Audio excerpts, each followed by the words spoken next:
Hi guys, welcome to my extremely almost not worth uploading late October plan with me video.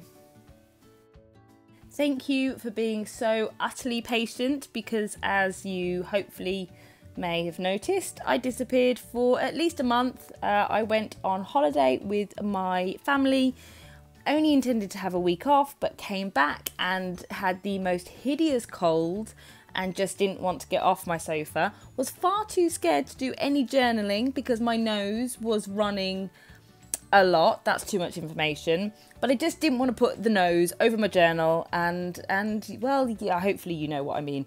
And then by the time I got better, my little boy came down with it. So it was just a month. It was a bit of a crazy month. So yeah, so we're now the 20th of October and I'm just showing you my splash page. I haven't done too much journaling, to be fair. When you're ill, when you're poorly, when life gets really busy, a journal gets stripped right back to just the fundamental to-do list and all the colour drains out of it. But I did set these pages up before I went on holiday. The idea was that I would upload this beautiful video before I went. That didn't happen. And you know the rest of the story. So here's my October splash page. I'm using the Bic Colour Kids pens. So my Faber Castells I have on order from Amazon at the moment because most of my Faber Castell red line markers are running out. So I have a repeat order coming on Amazon. They should be here very soon. And I didn't want to use old crummy pens that had started to run out.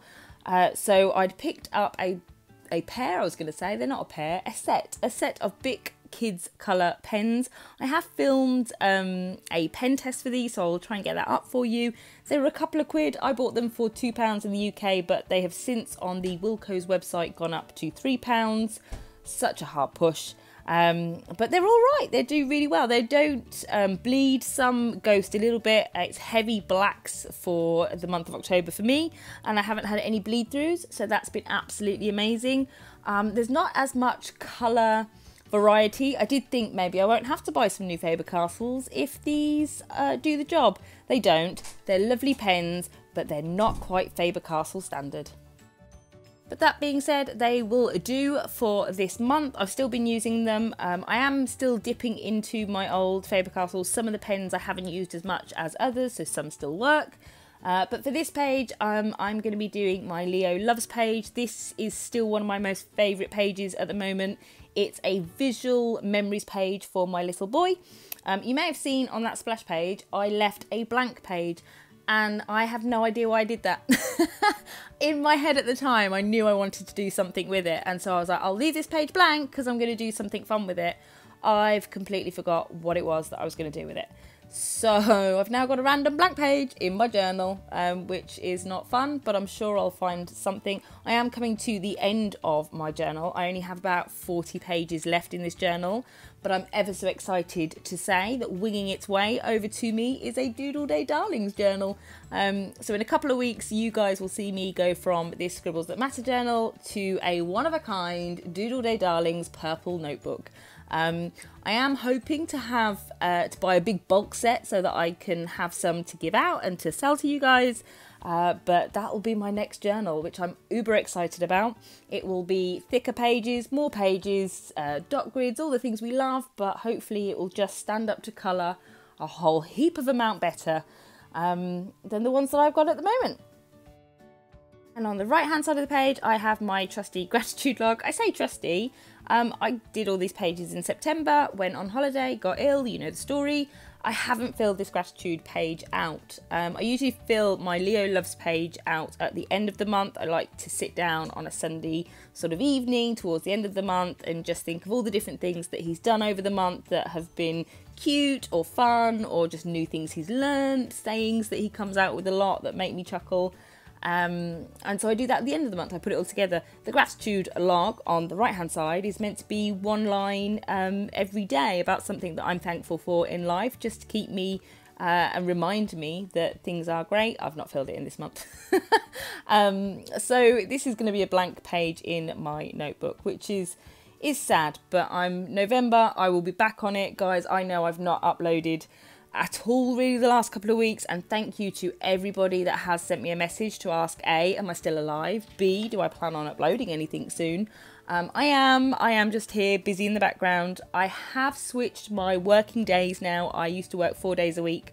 I've now taken that down to 3 days a week, which gives me 1 day in the week where my little boy is in nursery, and so it is my Doodle Day Darlings Day. It's a day where I get to sit down, film the videos, draw, colour, do whatever I want, just purely for you guys and for YouTube and for my journal, which is great because I've been reading some of the comments you've been leaving me whilst I have been missing. And you're all brilliant about letting me know what you want to see, and I really like some of the comments on, you know, more how to doodle stuff. I really feel quite motivated at the moment, so every time you've commented and let me know what you want to see in a video, I have wrote it down on a big list. I've got a cheap notepad from like a pound shop where I'll put all the different things that you've put on my comments and things you want to see. I've wrote them all down, and so that little Wednesday when my little boy's at nursery and nobody wants me from work, I will sit and work on those videos for you.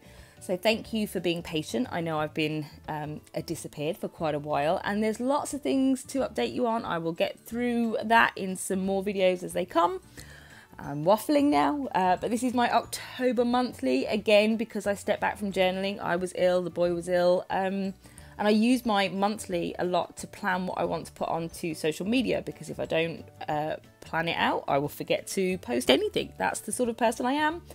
And I've not used it, and consequently I've also not been posting to social media. So there you go, there's a lesson learned. If you can see this little bit of paper that I keep sort of bringing in, because I'm using these big colouring pens, I've numbered. They don't come with a number, and that's something that the red line Faber Castells don't have either, which is a bit of a nightmare. I would really love to see them have numbers on their pens so that I can see what colours that I want to use, instead of having to eyeball what they look like, because as we all know, most colouring pens, what the pen shaft looks like, that colour is not necessarily the colour that comes out on paper. And these big colours also don't have any sort of colour names to them. So I've got a little sheet where I've numbered them all. Unfortunately, I wrote their numbers on the lids. Bad mistake, don't number the lids, because as soon as you take all the lids off, you don't know which numbers go on which pens. So rookie area, that's my future reference noted, to write on the actual pens the number, not on the lids, because otherwise it all goes to pot. But I am hoping to give these to my little boy once my Faber Castells turn up. Although I do like them, I do find they're fun. Oh, completely forgot to mention, I've also ordered some Tombow colours that will be coming with my Faber Castells. I've ordered some really light pastel. There's like a pack of 10, I think, that are in the pastel colours. I've seen lots of people do some really nice things with the lighter coloured Tombows, so I've got a pack of them on order. And I've also ordered a set of Faber Castell Pitt artist pens, I believe they are. They're the black outlining pens, so hopefully you guys know I have a Pilot drawing pen that I use, but they are so old and so knackered now that all the nibs are worn into angles. They're just no good. I've used them day in, day out for at least a year. They've been great pens. But lots of people have told me about the Faber Castell Pitt pens, and as I've been using Faber Castell colouring pens now for however many years, it kind of seemed like the right thing to do. So that's coming. And then the last page for my October setup is my doodle challenge, which I've done something completely different. Every doodle challenge I have done this year, up until this month, I have filmed myself doing each day and uploaded it onto Instagram. Because I knew I was going on holiday and I wanted a social media blackout, I just wanted to go and be with my family. I didn't do that for September, and then I was ill, and I've not done it for October. So I've not been doing a daily doodle at all. And which I was kind of sad about, but there's something beautiful about sitting down and just binge doodling lots of little doodles, which is exactly what I've done for this Gone for a Tim Burton themed doodle challenge, is that I've just spent hours in the evening furiously doodling all of the different prompts. So it's something different. I'm embracing different because that is what it's been this month. So I've put a sneak clip in here for you, but as always guys, thank you for watching. My apologies for being late. I will see you all next week. We're back, we're ready to go.